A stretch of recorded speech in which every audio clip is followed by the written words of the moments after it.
Hey guys, welcome back to the Time Bomb channel, of course with myself, the Bombardier. Hope you guys are doing well and that lockdowns are being lifted in your part of the world. Beautiful sunny day here today, and yeah, nobody wants to be stuck inside. Alright, so on today's watch, we're going to go Timex again.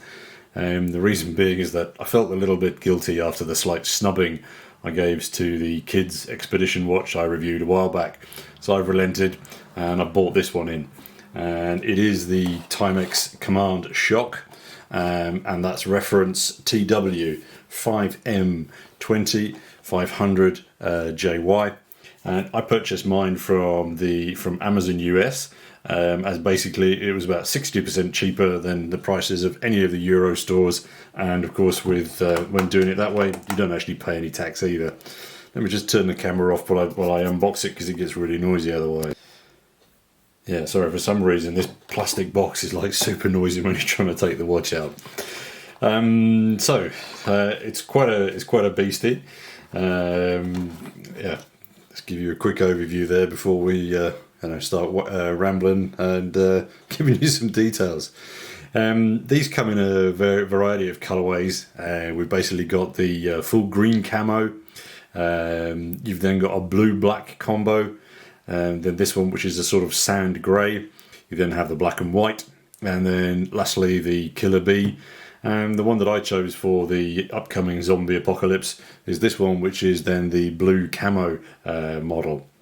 And I have to say, in person, the blue camo detail, as you can see there, it's super appealing. I really like it. These then also come on a fabric strap option, but I chose the rubber one because I just thought I figured that it would have a bit more versatility than that fabric.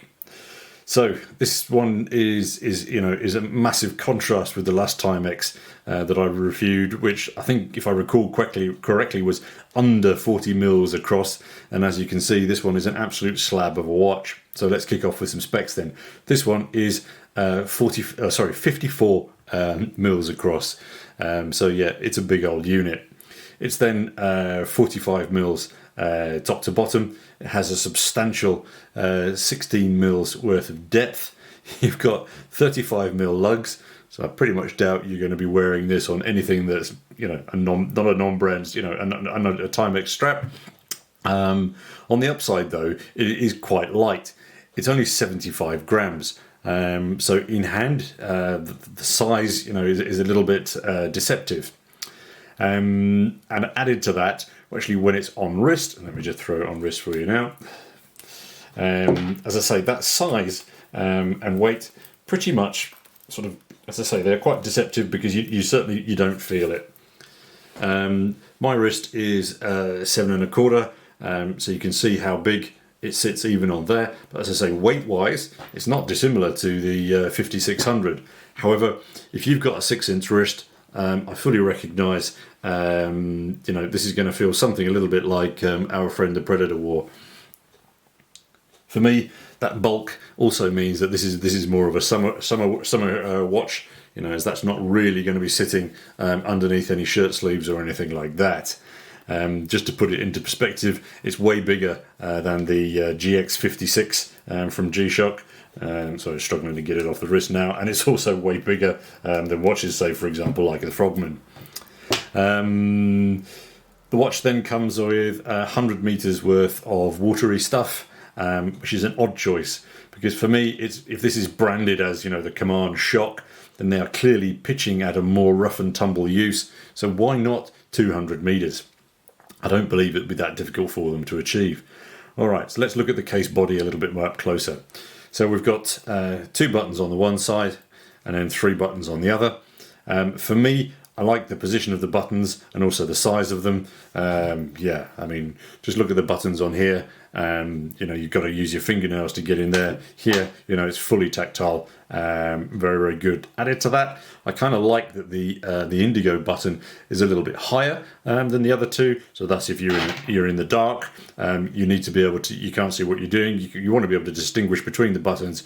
You know exactly where your indigo light is. The functions on the watch then are super intuitive. So we've got mode over here on the left. So you've then just get a lot of lights. So you've got chronos, back to the time again, timer. You've got a hydration alarm, which I'm guessing, reminds you that you need to drink some liquid every couple of hours or time that you set. Probably great if you've got to feed the baby. You've got 3 sets of alarms, and then you're back here to your main screen. I think I found when I was just setting the watch up that it's super intuitive. There's zero complications on here. It's time setup and everything like that is perfect. Modular wise, it's very, very well done. The Indiglo on these things is so cool.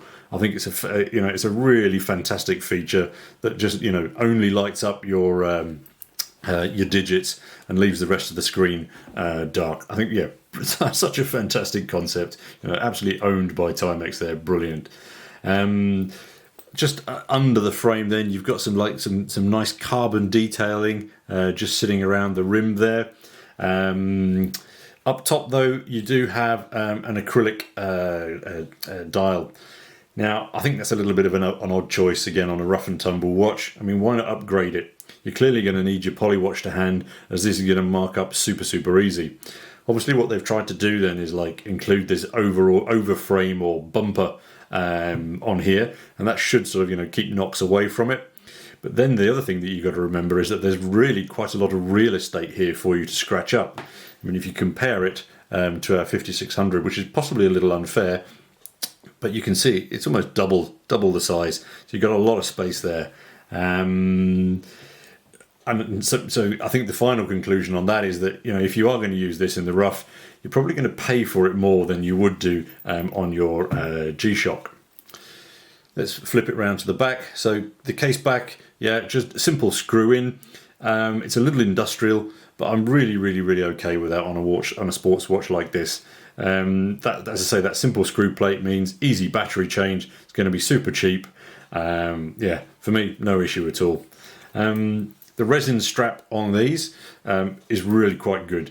The material one that I reviewed on the other Timex a month or so ago, I just felt that it was very cheaply made, really bad quality. This one is radically different.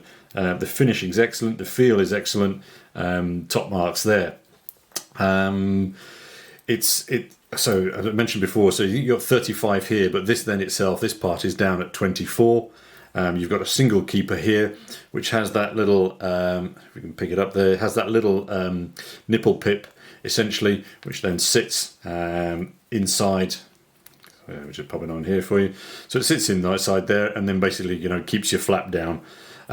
It's much better designed than on the G-Shock. Is it I'm trying to remember now? Yeah, GBX 100. Because of the position of the hole on the end there, you don't have that additional flap that you did have on the G-Shock, which bugged me a little bit. Back on the strap, you've got a slight articulation here, which will aid with fit and comfort. And then you've got these little shoulders inside again, which are going to aid fit on wrist and also stop too much movement and top wobble. As I say, the big brushed buckle on the end here, that's kind of cool as well.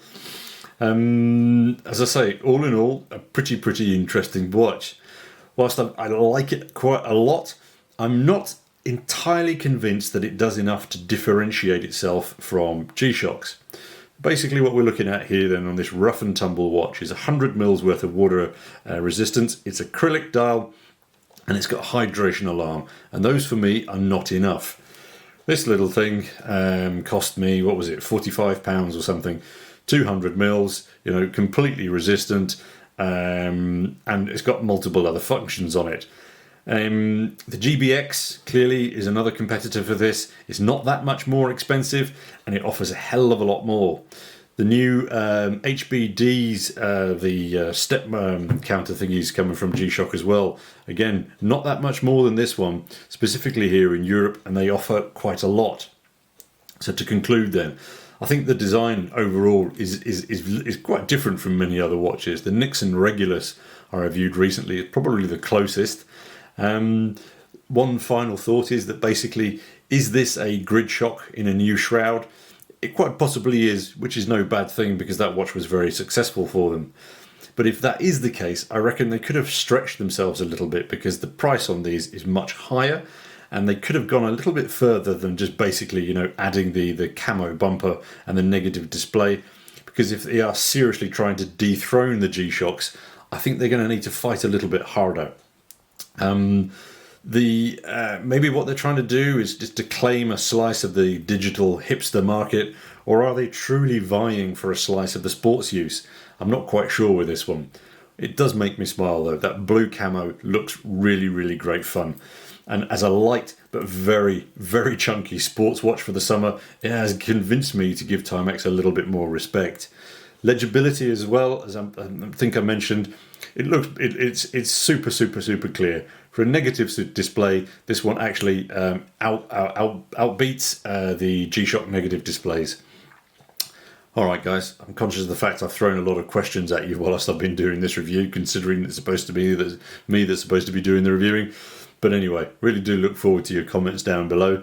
Quite an interesting little piece, and as I say, overpriced here in Europe, but if you can get it with the American prices without tax, I think, yeah, you're buying yourself quite an interesting watch, but just make sure you've got a big, big wrist to stick it on. All right, guys, up until next time, this is, of course, your host, the Bombardier, signing off. Cheers, guys.